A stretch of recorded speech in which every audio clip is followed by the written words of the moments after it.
Assalamualaikum warahmatullahi wabarakatuh. Perkenalkan, nama saya Ardita Triamasari.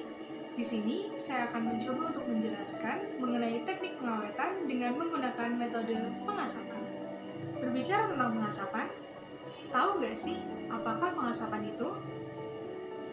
Pengasapan sebenarnya sudah lama loh kita lakukan, baik dengan pemanggangan atau pengasapan itu sendiri. Pengasapan atau lebih dikenal dengan smoking adalah proses penyerapan senyawa kimia yang berasal dari asap kayu dan setengah pengeringan yang prosesnya didahului dengan proses penggaraman.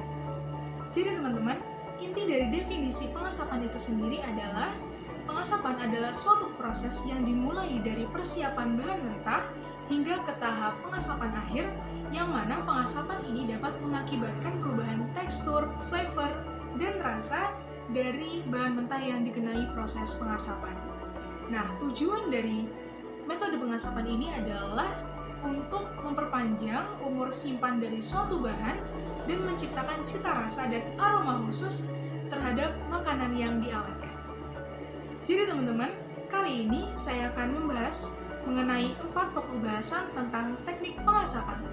Yang pertama adalah prinsip dasar pengasapan, yang kedua adalah pengasapan menggunakan metode konvensional dan modern, yang ketiga adalah prinsip dasar pembuatan asap cair, dan yang terakhir adalah faktor-faktor yang mempengaruhi dari teknik pengasapan. Pokok bahasan yang pertama yang akan kita bahas adalah prinsip dasar teknik pengasapan. Di sini saya mengutip sebuah jurnal yang berjudul Pengolahan dan Pengawetan Ikan, yang ditulis oleh seorang yang bernama Rabiatul tahun 2007. Rabiatul 2007 ini mengungkapkan bahwa melalui pembakaran akan terbentuk senyawa asap dalam bentuk uap dan butiran-butiran tar, serta dihasilkan panas. Senyawa asap tersebut menempel pada ikan dan terlarut dalam lapisan air yang ada di permukaan tubuh ikan, sehingga terbentuk aroma dan rasa yang khas pada produk dan warnanya menjadi keemasan atau kecoklatan. Nah, dari kutipan ini dapat kita pahami bahwasanya dengan teknik pengasapan kita dapat mengubah suatu bahan mentah menjadi suatu bahan yang memiliki masa simpan yang jauh lebih lama dan juga mengalami perubahan, yaitu dari segi rasa, aroma, warna, dan teksturnya. Lanjut ke pokok bahasan yang berikutnya. Tahukah kamu, ternyata teknik pengasapan itu dibedakan menjadi 2 loh, yaitu teknik pengasapan dengan cara konvensional atau tradisional dan teknik pengasapan dengan cara modern.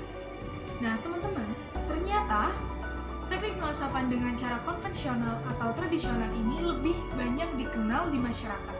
Padahal, teknik pengasapan dengan cara konvensional atau tradisional itu memiliki banyak kelemahan. Di antaranya, memiliki kualitas yang tidak konsisten, terdepositnya tar pada suatu bahan yang kita awetkan, yang dapat membahayakan kesehatan bagi tubuh kita, dan yang paling penting, pengasapan dengan teknik konvensional atau tradisional ini dapat mencemari lingkungan. Nah, melihat dari kelemahan-kelemahan yang ada pada teknik pengasapan secara konvensional atau tradisional, maka hadirlah teknik pengasapan dengan menggunakan metode yang modern, yaitu dengan menggunakan asap cair. Di sini saya akan mengutip sebuah jurnal yang ditulis oleh Rodiah pada tahun 2007.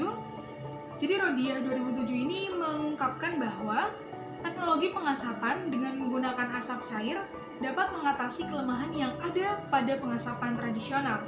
Di antaranya adalah menghemat biaya, kemudian membentuk cita rasa yang diinginkan, mengurangi komponen yang berbahaya pada suatu bahan, karena dapat mengurangi bahan tar yang terdeposit pada suatu bahan yang akan diawetkan. Kemudian mudah diterapkan pada masyarakat awam dan mengurangi polusi udara. Jadi, jika dibandingkan dengan pengasapan dengan metode konvensional atau tradisional, pengasapan dengan cara modern ini memiliki beberapa keunggulan yang dapat menjawab kelemahan-kelemahan dari teknik pengasapan dengan menggunakan metode konvensional atau tradisional. Teman-teman, di dalam jurnal yang ditulis oleh Rodiah tahun 2007 juga menjelaskan bahwa teknik pengasapan dengan cara konvensional atau tradisional ini dibedakan menjadi 2. yaitu teknik pengasapan suhu rendah dan suhu tinggi. Suhu rendah ini biasanya menggunakan suhu 30 hingga 50 derajat Celcius. Sedangkan untuk pengasapan dengan suhu tinggi menggunakan suhu 50 hingga 90 derajat Celcius. Kemudian, pada jurnal yang lainnya yang dikemukakan oleh Muhammad pada tahun 2013, jadi di samping kelemahan-kelemahan yang sudah disebutkan tadi, ternyata teknik pengasapan dengan cara konvensional atau tradisional ini juga memiliki kelemahan, yaitu asap yang digunakan dalam proses pengasapan tradisional ini banyak yang tidak dimanfaatkan secara optimal untuk mengasap atau mematahkan ikan, karena asap yang digunakan ini menyebar dan hilang di udara. Nah, teman-teman, setelah tadi kita membahas mengenai kelemahan-kelemahan yang ada pada teknik pengasapan secara konvensional atau tradisional, maka mari kita lanjut ke pokok bahasan yang berikutnya, yaitu pembuatan asap cair. Nah, sebagaimana kita ketahui bersama teman-teman, asap cair ini menjadi salah satu bahan dari teknik pengasapan secara modern. Nah, mungkin teman-teman belum pada tahu ya, asap cair itu seperti apa sih gitu. Asap cair itu adalah cairan kondensat yang berasal dari asap yang sudah mengalami penyaringan sehingga terpisah nih antara suatu bahan tertentu dengan zat yang bernama tar.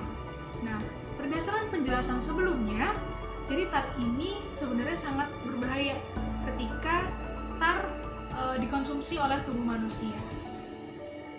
Jadi, teknik pengasapan secara modern ini dengan menggunakan asap cair dapat mengurangi risiko ikut terkonsumsinya suatu bahan yang disebut tar, sehingga menurunkan juga risiko berbahaya bagi tubuh. Nah, teman-teman, untuk lebih jelasnya di sini saya mengutip sebuah jurnal yang ditulis oleh Erliza DKK pada tahun 2012 yang jurnalnya ini berjudul Pembuatan Asap Cair dari Sampah Organik sebagai Bahan Pengawet Makanan. Nah, Erliza ini mengungkapkan bahwasannya pengertian umum dari liquid smoke atau asap cair adalah suatu hasil destilasi atau pengembunan dari uap hasil pembakaran tidak langsung maupun langsung dari bahan yang banyak mengandung karbon dan senyawa-senyawa lain. Bahan baku yang banyak digunakan untuk membuat asam cair adalah kayu, bongkol kelapa sawit, ampas hasil pengrajin kayu, dan lain-lain. Nah, teman-teman, Erliza pada tahun 2012 ini menambahkan juga pada jurnalnya bagaimana pembuatan asap cair. Jadi, Erliza tahun 2012 ini mengungkapkan pembuatan asap cair menggunakan metode pirolisis, yaitu peruraian dengan bantuan panas tanpa adanya oksigen atau dengan jumlah oksigen yang terbatas. Biasanya terdapat 3 produk dalam proses pirolisis, yaitu gas, pirolisis oil, dan arang, yang mana proporsinya tergantung dari metode pirolisis, karakteristik biomasa, dan parameter reaksi. Teman-teman, kita lanjut ke pokok bahasan yang terakhir, yaitu adalah faktor-faktor yang memengaruhi proses pengasapan. Jadi, ada 3 faktor penting yang dapat mempengaruhi proses pengasapan. Yang pertama adalah suhu pengasapan. Yang kedua adalah bahan bakar pengasapan. Dan yang ketiga adalah jenis kayu untuk pengasapan. Nah, teman-teman, setelah tadi kita ketahui faktor-faktor penting yang dapat mempengaruhi teknik pengasapan, maka di sini saya akan memberikan tips demi keberhasilan dari teknik pengasapan itu sendiri. Yang pertama adalah agar penempelan dan pelarutan asap berjalan dengan efektif, maka suhu pengasapan awal sebaiknya rendah. Tips yang kedua adalah jika pembakaran tidak sempurna, maka asap yang mengandung bahan organik akan bereaksi dengan bahan mentah yang kita awetkan sehingga dapat menciptakan aroma-aroma yang asap atau bau asap pada suatu bahan mentah yang kita awetkan. Nah, tips penting yang terakhir adalah pemilihan jenis kayu untuk proses pengasapan, yaitu pilihlah kayu yang memiliki karakteristik sebagai berikut.